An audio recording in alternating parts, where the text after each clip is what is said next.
Most people think it's the hardest part of a project is actually getting started. I don't. I think the hardest part is staying committed after things stop going according to plan. When deadlines begin to slip, when stakeholders start asking difficult questions, when risks become issues and when issues become escalation, when the confidence everyone had at kickoff starts disappearing. Because here's what nobody tells you: projects don't reveal your leadership when everything is working, they reveal your leadership when everything starts falling apart. And when things start falling apart, the question starts showing up. What happened? Why didn't we know about this sooner? Why wasn't this escalated? Who owns this? Why wasn't leadership informed? And whether we like it or not, somebody, maybe you, maybe me. Okay, let's be honest. Eventually, someone has to answer those questions. And most of the time, the majority of the time, it's for the project managers. That's usually us. That's where I learned something that changed how I led projects. When projects get messy, leadership is no longer about controlling outcomes. It's about mastering the controllables. I remember leading this project that I thought it was running on full self-driving. I mean, it was just driving itself. Every week during our weekly status meeting, I would ask the same questions. Any risk? No. Any issue? No. Anything leadership needs to know? Nope. Everything is on track. One week went by. Same answers. Another week went by. Same answers. The third week went by. No risk, no issues. Okay. We're going to hit our commitment. And that's when my project manager instincts started bothering me. They just started twinkling a little bit because not because something looked wrong, because everything just looked too right. I know it. Maybe I am a very optimist person, but when you lead projects, you have to play both sides because even though everything looked too right, I decided to schedule individual conversations with each member of the project team.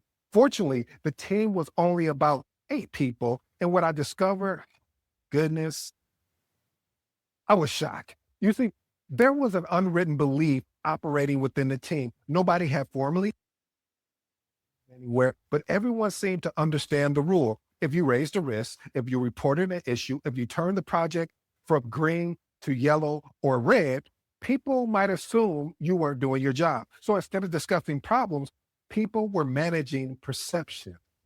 Wow. So instead of raising concerns, people were keeping them to themselves. And while the project looked green on paper, underneath the surface, there was dependencies, delays, concerns, obstacles that nobody, and I mean nobody, felt like talking about it aloud. That's when I realized something. The project didn't have a risk problem.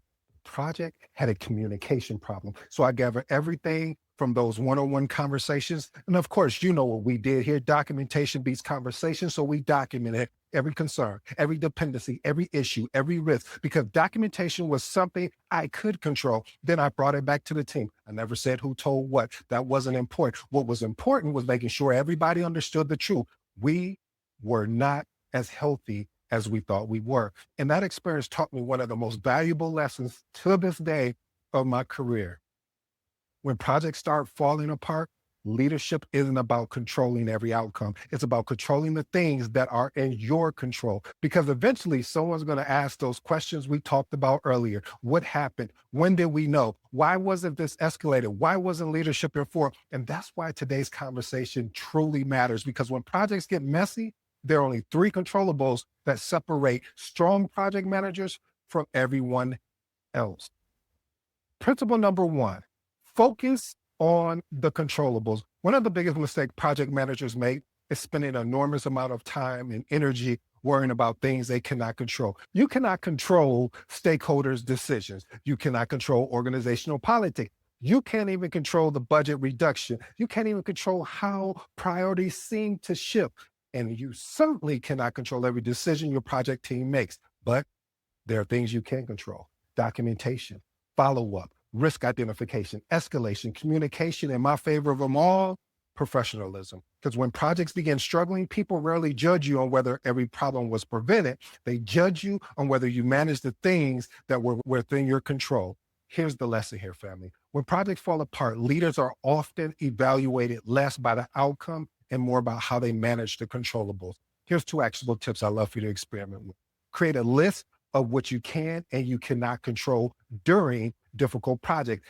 Next one, spend the majority of your energy on actions instead of frustration. I know that's going to be a tough one because I've struggled with it myself. I'm just being honest. Here's my professional advice, family. One of the greatest leadership skills you can develop is learning where to place your attention. The more attention you give to things outside of your control, the less effective you become. The strongest leaders focus their energy where they can actually create. But controlling the controllables only kind of gets you halfway there. Because even when you're doing the right things, people still need to know what is happening. And that's where my project begins to break down.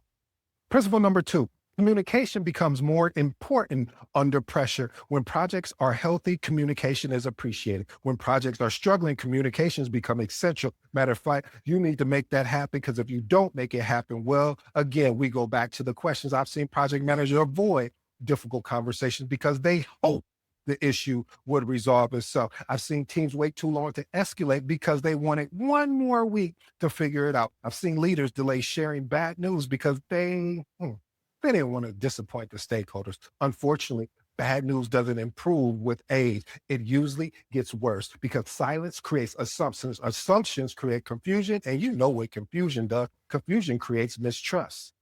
Here's a lesson, family. Bad news delivered early creates options for you. Bad news delivered late creates consequences. Here's 2 actionable tips I'd love for you to experiment with. Escalate sooner than feels comfortable. Next one. Increase communication frequency during uncertainty. Here's my professional advice, family. Your credibility is rarely damaged because a problem exists. Your credibility is often damaged because people feel blindsided by the problem. Communication, I'll say that again, communication is not about protecting yourself. Communication is about protecting the project. But there's just one more challenge. Even when you're documenting everything, even when you're communicating appropriately, pressure eventually makes a decision to show up. And when pressure shows up, leadership gets tested. Principle number 3, emotional control creates leadership credibility. The moment projects become difficult, emotions begin showing up. Stakeholders become frustrated. Executives become impatient. And teams become discouraged. Deadlines create stress. Expectation creates pressure. And suddenly, everyone is looking for the certainty. The question is simple. What version of you shows up when pressure arrives? Because leadership is not measured by how you behave when things are easy. Leadership is measured by how you behave when things become difficult. People borrow confidence from leaders who remain steady during uncertainty. Here's the lesson, family. People trust leaders who remain steady when circumstances become unstable. Here's 2 actionable tips I'd love for you to experiment with. Pause before responding to an emotional charged situation. Next one, focus on facts before forming conclusions. Here's my professional advice, family. Emotional control does not mean you don't care. It means you care enough to respond instead of react. Some of the best leadership decisions I've made happen because I slowed down before actually speaking.